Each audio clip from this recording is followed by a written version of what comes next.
Hi, guys. I should realize that, uh, when I release a ton of energy like I did this weekend, that things are going to come to me and to keep going. So I haven't done my yoga yet. But I wanted to say before I forgot that remember that a bully needs two things to be successful at bullying is they need the person to be like isolated, not supported, and they need the person to believe that they deserve that treatment.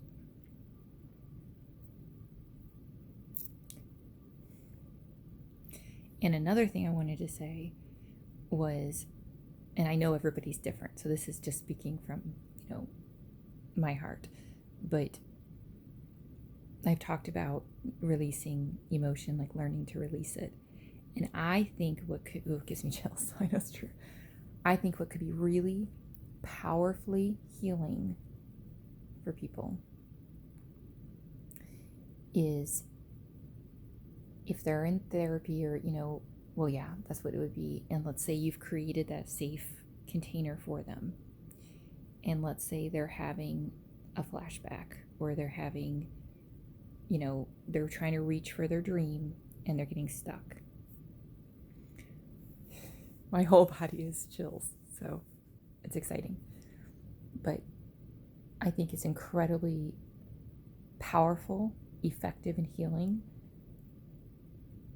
is to, in that moment where they're in that moment, so they're in that flashback, they're in that, to be there with them and to say, like, tell me what's going on and everything, right? And then they're now, you as a therapist are now with them. So they're in that moment, they're experiencing that horrible thing, but now they have support in that moment and they can say what they wanted to actually say.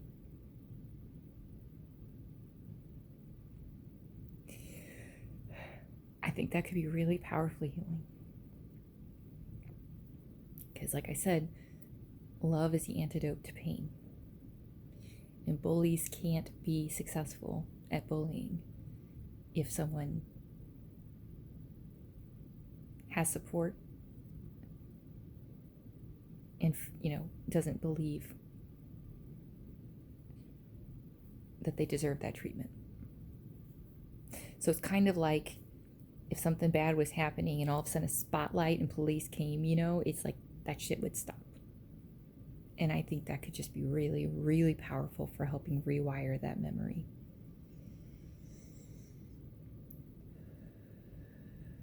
Because, and I could be wrong, like I could be inaccurate, but I think that there is a time for distraction and reminding yourself that's the past. There's a time for that.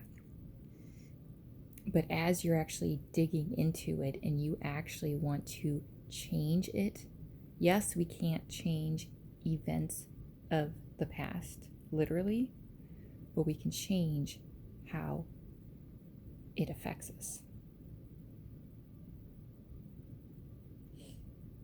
And I just wanted to share that. That's just coming from my heart and soul of like, because I know for me, if I could do that, if I had someone who really understood and held space for my emotion and let me feel the emotion and witness it and hold space for it as long as it took. And then, okay, now what do you want to say to them? I'm right here with you. As they're in the thing. Because that's what I ended up doing one day. But I still did it by myself, but it was like a recording. And I like had a flashback and I was able to say, get off of me, like and that still was, but it would just be that much more powerful and effective if there was a real human being. And so after you say these words and you're trembling, but they echo your words and they bring their protective energy, like you truly are protected. And then after you get that all out, you expel all of that, then you've got a real human being right there that is actually safe, that is your support, it's got your back, literally. You've gone through this experience, and now they can hug you and like bring you back to current. I mean, that just sounds absolutely transformative. And I think a lot of the hiccups happen when, well, A, there's not enough damn time, in a session, let's say. B, the person is physically by themselves. Like, it's co-regulation, basically, but it's more than that. It's like, hey, what do you want to say to that bully right now? Not only are you allowed to say it, but I'm here with you and I'm saying it too. And then the person can see, oh, the reason I didn't stand up for myself is because I wasn't safe, because I was by myself, And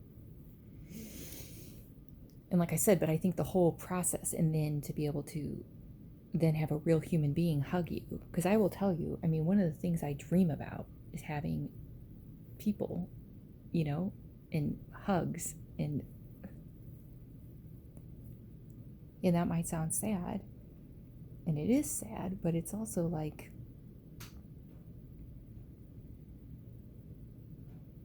it's transforming. So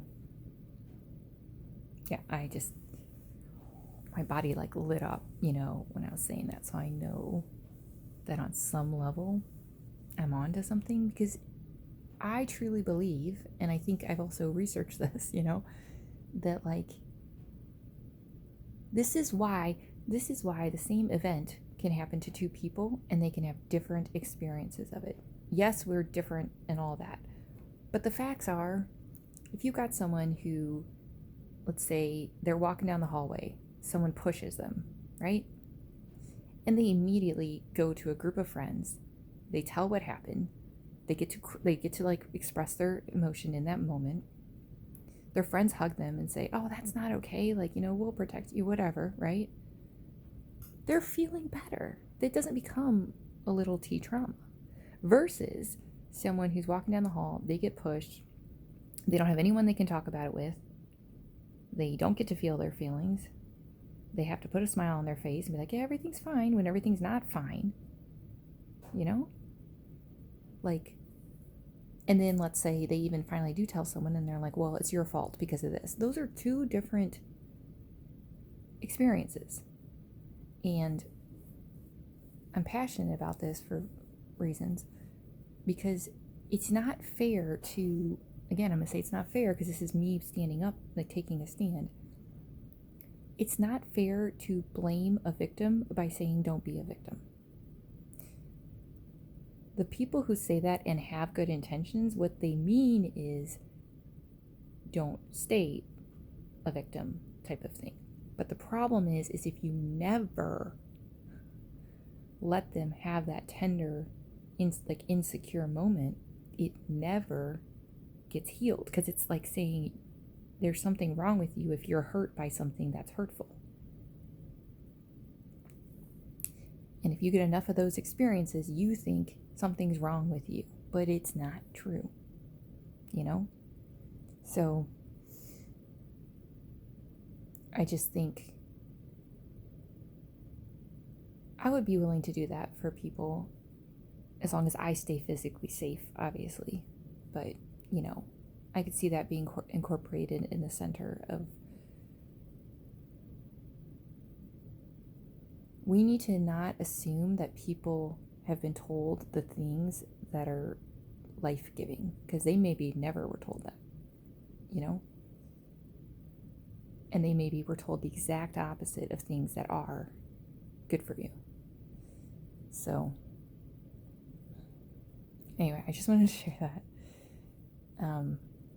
It's coming from my heart and soul. Like, it's coming from my force of like what I'm here to do. So anyway, okay, love you guys.